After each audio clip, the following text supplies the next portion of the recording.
और उनका कारोबार पूरे पाकिस्तान में फैला हुआ था, जिसकी वजह से वो अक्सर किसी न किसी शहर में जाते रहते थे। मेरी अम्मा का मीका भी दूसरे शहर में था।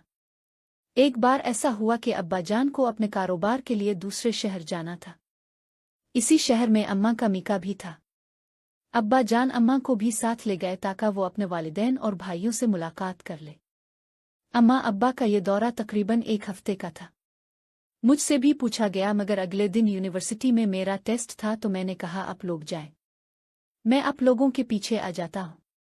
मेरी बात सुनकर अम्मा और अब्बाजान राजी हो गए। अम्मा अब्बाजान तो इसी दिन रवाना हो गए और मैं घर में अकेले रह गया। अभी सुबह का वक्त था। मैं नाश्ता करके अपने टेस्ट की तैयारी ही कर रहा था कि हुमैरा और उसकी नवासी काम करने आ गई। मैंने हुमैरा से कहा, अम्मा और अब्बाजान गए हैं दूसरे शहर, तुम्हें पता है जो काम करना है वो सब कर लो, कोई तुम्हें बताएगा नहीं। इसने कहा, अब बेफिक्र रहो आमिर बेटा, मैं सब कर लूंगी। ये कहकर वो दोनों सबसे पहले किचन में बर्तन धोने में मसरूफ हो गईं। जरा देर बाद हुमैरा की नवासी, जिसका नाम ज़ैनब था, काम छोड़कर बैठ गई। मैं थोड़ी देर देखता रहा, फिर हुमैरा से पूछा, ज़ैनब को क्या हुआ? हुमैरा ने जवाब दिया, इसे बुखार है सुबह से, तो तुम इसे काम पर न लाती, न ये और बीमार हो जाएगी। मैंने हमदर्दी से जवाब दिया। ये सुनकर ज़ैनब ने तशक्कुर आमेज़ नज़रों से मेरी जानिब देखा। मैं अकेले कैसे इतना सारा काम करती? अभी और तो घरों में जाकर काम करना है। हुमैरा ने जवाब दिया, तुमने इसे दवा दिलाई? मैंने हुमैरा से सवाल किया। नहीं, अभी घर जाकर दे दूंगी दवा। हुमैरा ने जवाब दिया। घर तो तुम शाम तक जाओगी ना? मैंने हुमैरा से फिर सवाल पूछा। जी, शाम तक ही जाना होगा। हुमैरा ने जवाब दिया। ऐसा करो, तुम अपना काम करो, मैं ज़ैनब को दवा दिला कर लाता हूं।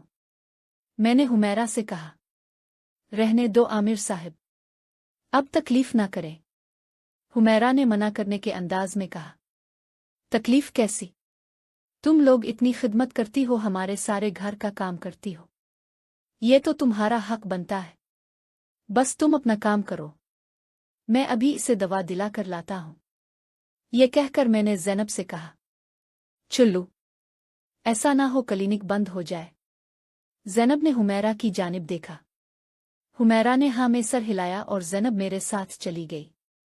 कार में बैठकर मैंने ज़ैनब की गर्दन पर अपना हाथ लगाया और कहा, तुम्हें तो काफ़ी तेज़ बुखार है, तुम्हें आराम करना चाहिए था। ज़ैनब ने कोई जवाब ना दिया और खामोशी से सर झुका लिया।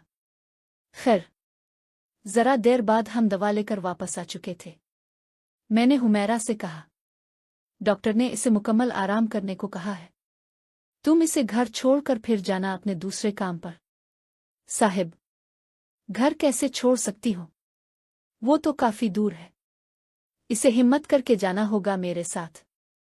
हुमैरा ने जवाब दिया, डॉक्टर ने कहा है अगर आराम न किया तो दवा असर नहीं करेगी, तबीयत और खराब होगी, बेहतर यही है कि इसे आराम करने दो। मैंने जवाब दिया। हुमैरा सोच में पड़ गई, फिर बोली,